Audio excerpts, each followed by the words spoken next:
Arkadaşlar en ön sıra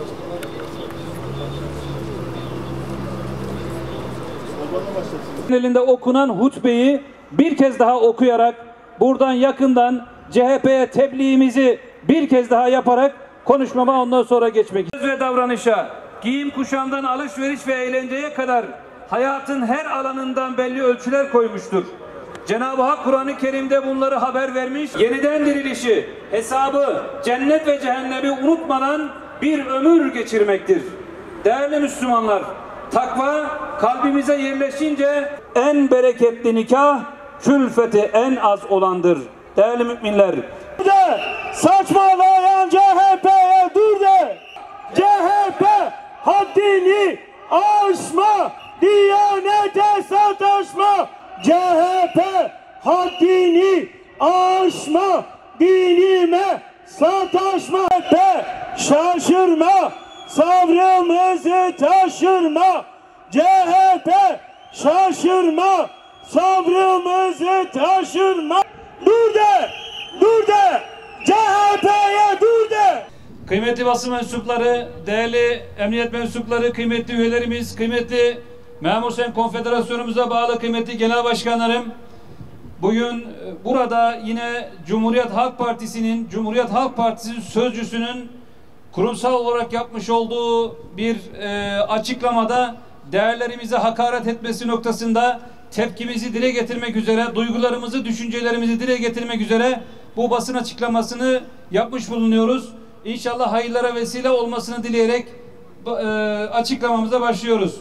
Tabii basın açıklamama geçmek üzere, basın açıklamamıza konu olan geçen Cuma günü tüm Türkiye genelinde okunan hutbeyi bir kez daha okuyarak buradan yakından CHP'ye tebliğimizi bir kez daha yaparak konuşmama ondan sonra geçmek istiyorum. Evet. Hutbenin konusu Müslüman takva sahibidir. Muhterem Müslümanlar, okuduğum ayet-i kerimede Yüce Rabbimiz şöyle buyuruyor. Ey Ademoğulları, size mahrem yerlerinizi örtecek giysi, süsleneceğiniz elbise yarattık. Takva elbisesi de hayırlıdır. Bunlar Allah'ın ayetlerindendir. Umulur ki düşünüp öğüt alırlar. Yine hutbenin başında okunan hadis-i şerifte de şöyle buyuruyor Peygamberimiz. İnsanlık ilk günden beri bütün peygamberlerin üzerinde ittifak ettikleri bir söz öğrenmiştir. Şayet utanmıyorsan dilediğini yap. Aziz müminler, yüce dinimiz İslam, yeme içmeden, söz ve davranışa, giyim kuşamdan alışveriş ve eğlenceye kadar hayatın her alanından belli ölçüler koymuştur. Cenab-ı Hak Kur'an-ı Kerim'de bunları haber vermiş, sevgili Peygamberimiz sallallahu aleyhi ve sellem ise yaşayarak bizlere öğretmiştir. Bu ölçülere riayet etmeye takva sahibi olmak diyoruz. Takva Allah'tan hakkıyla sakınmaktır. İyiliğe yönelmek, kötülükten uzak durmaktır. Her türlü günah ve haramdan korunmaktır. Rabbimizin her an bizi görüp gözettiği, yaptığımız her şeyden haberdar olduğu bilinciyle yaşamaktır. Ölümü, yeniden dirilişi, hesabı, cennet ve cehennemi unutmadan bir ömür geçirmektir. Değerli Müslümanlar, takva kalbimize yerleşince gönlümüz iyiliklerin merkezi haline gelir. Riya, kibir, gurur ve gösteriş gibi kötü duygulardan bizi arındırır. Takva dilimize yansıyınca sözlerimiz doğru ve güzel olur. Gıybet, yalan, dedikodu ve iftira gibi afetlerden bizi uzak tutar. Takva zihnimize yön verince davranışlarımız nezaket ve zarafete, merhamet ve adalete, ülfet ve muhabbete dönüşür. Zulüm, haksızlık ve şiddet gibi dünyamızı karartan kötülükler hayatımızda yer bulmaz. Kıymetli müminler, takva giyim kuşamda kendinizi gösterince bedenimizin saygınlığını koruruz. Zira kadın erkek her insanın beden mahremiyeti vardır. Zira yüce dinimiz İslam bu mahremiyetin zarar görmemesi için bedenimizin örtülmesi gereken yerlerini örtmemizi, başkalarına teşhir etmememizi emretmiştir. Kadınlar için yabancı erkeklerin yanında ve evlerinin dışına çıkarken örtülmesi gereken yerler yüz, eller ve ayaklar hariç bedenin tamamıdır. Erkeklerde ise göbek ile diz kapağı arasıdır. Uzuvları belli eden dar ya da açık elbise giymek, Rabbimizin emaneti olan bedenin saygınlığını ihlal etmektir. Şu husus unutulmamalıdır ki tesettür her şeyden önce Allah'ın bir emridir. Kişisel bir tercih değildir. Tesettür müminin süsüdür. Fıtri bir gerekliliktir. Allah Resulü sallallahu aleyhi ve sellem bir hadislerinde şöyle buyurmaktadır. Allah halimdir, haya sahibidir, kusurları örtendir, hayayı ve örtünmeyi sever. Aziz Müslümanlar, takva, nişan, nikah ve düğün merasimlerimizde yansıdığında yavrularımız huzur, mutluluk ve muhabbet üzere inşa edilir. İslam meşru çerçevede düğünlerde eğlenmeye müsaade etmiştir. Ancak yüksek sesle çevreye rahatsızlık verilen, alkolün tüketildiği, mahremiyet sınırlarının ihlal edildiği yolların kapatıldığı, sevinçleri hüzne çeviren silahla kutlama yapıldığı bir düğün eğlencesi dinimizde yoktur ve İslam ahlakına uygun değildir. Ayrıca evlilik için yapılan gereğinden fazla harcamalar hem evlenen çiftlerin hem de ailelerin maddi ve manevi birçok sıkıntıya düşmelerine sebep olmaktadır. Bu da gençlerimizin ya hiç evlenmemelerine ya da evliliklerini geciktirmelerine yol açmaktadır. Peygamber Efendimiz sallallahu aleyhi ve sellemin bu husustaki uyarısı gayet açıktır.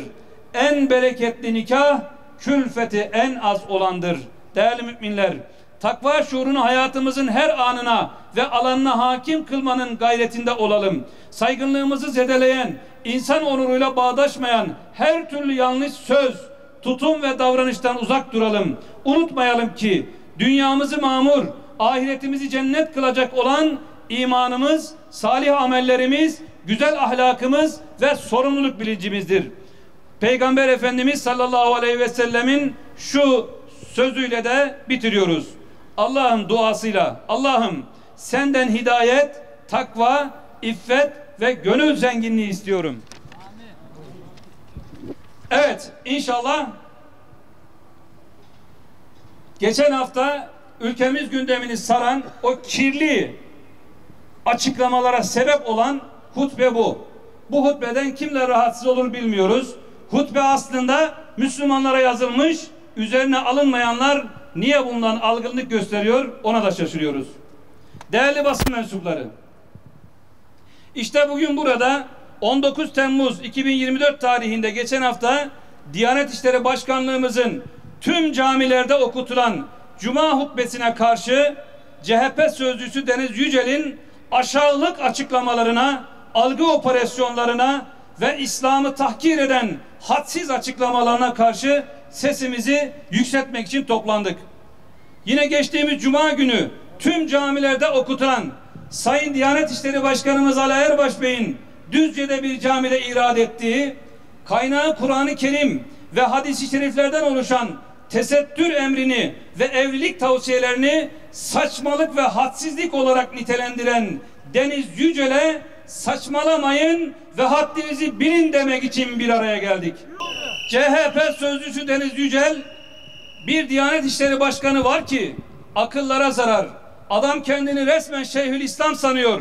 Kadınların yüz, el ve ayakları hariç örtünmesi, kadınların, gençlerin erken yaşta evlenmesi gerektiğine dair bir şeyler saçmalıyor diyerek başkanlık üzerinden sadece Diyanet camiasını değil, cami cemaatini, tüm Müslümanları, dini değerleri ve hatta Nas'a dil uzatacak kadar ileri gitmiştir. Bu da yetmemiş olacak ki gözü o kadar kararmış ki, unuttuysan hatırlatalım Ali Erbaş. Anayasamıza göre Türkiye Cumhuriyeti demokratik, laik ve sosyal bir hukuk devletidir diyerek efelenen Yücel, Diyanet İşleri Başkanlığı üzerinden dindarlara aba altından sopa göstermiş, çirkin kabadayı tavırları sergilemiştir.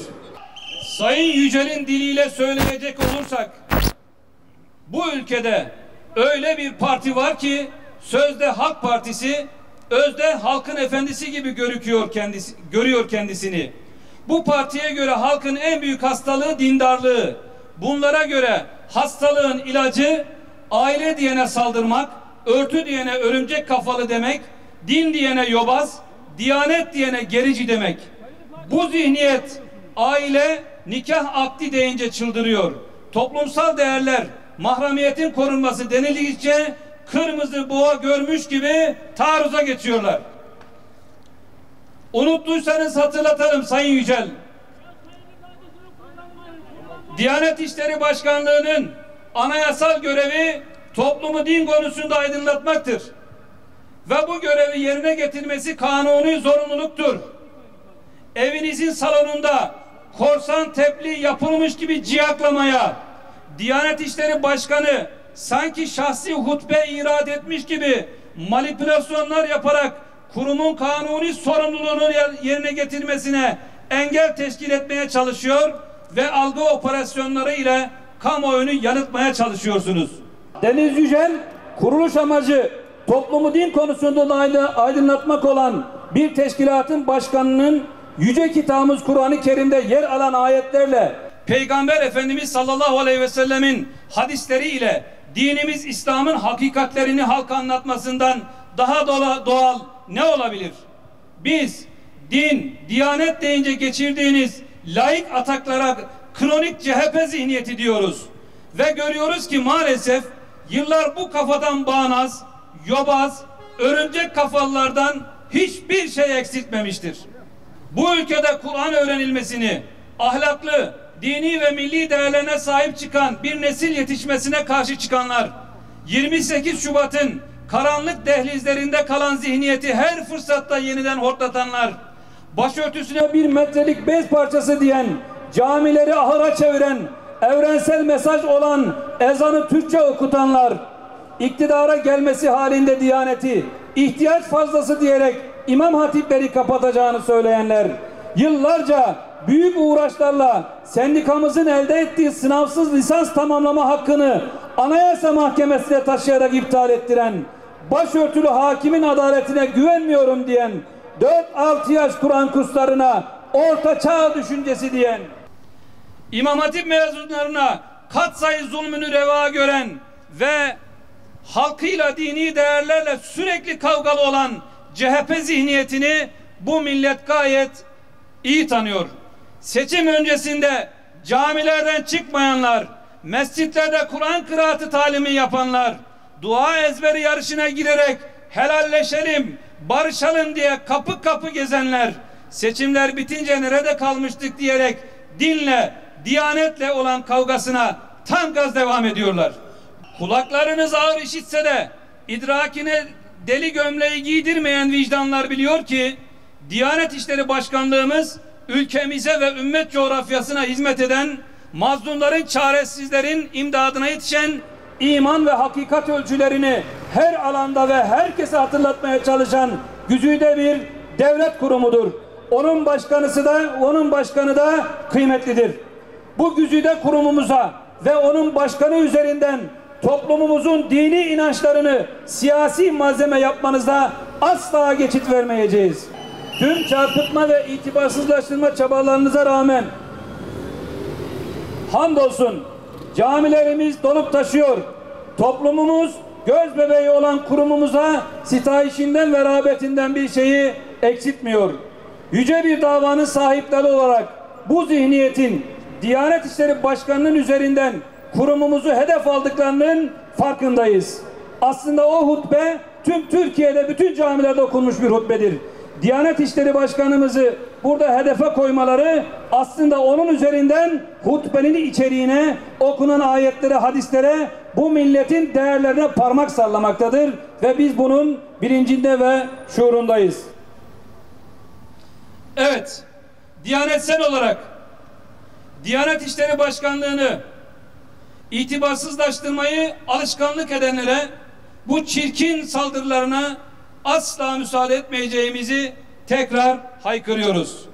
CHP'yi bu çirkin açıklamasından dolayı özür dilemeye, öncelikli olarak Sayın Diyanet İşleri Başkanımıza hakaretlerinden dolayı özür dilemeye, kurumsal olarak bütün Diyanet İşleri çalışanlarına özür dilemeye, aziz milletimizin değerlerine hakaretten dolayı milletimizden özür dilemeye, ayetlere ve hadislere hakaret ettiklerinden dolayı yine nasuh bir tevbeye ve artık kullanma tarihi geçmiş bu köhne zihniyetten de bir an önce vazgeçmeye davet ediyoruz. Evet değerli kardeşlerim, görüşlerimiz bundan ibarettir. Burada bir din adamı Müslüman olgunluğuyla biz burada uyarılarımızı bu konuda dikkate alacaklarını düşünüyoruz. Ve bunları alarak bu milletin sinir uçlarıyla kimse oynamasın. Bu milletin değerleriyle kimse alay etmesin.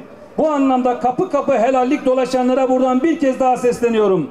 Eğer bu ülkenin huzuru ve sükunu sadece dindar insanların sorumluluğu değildir.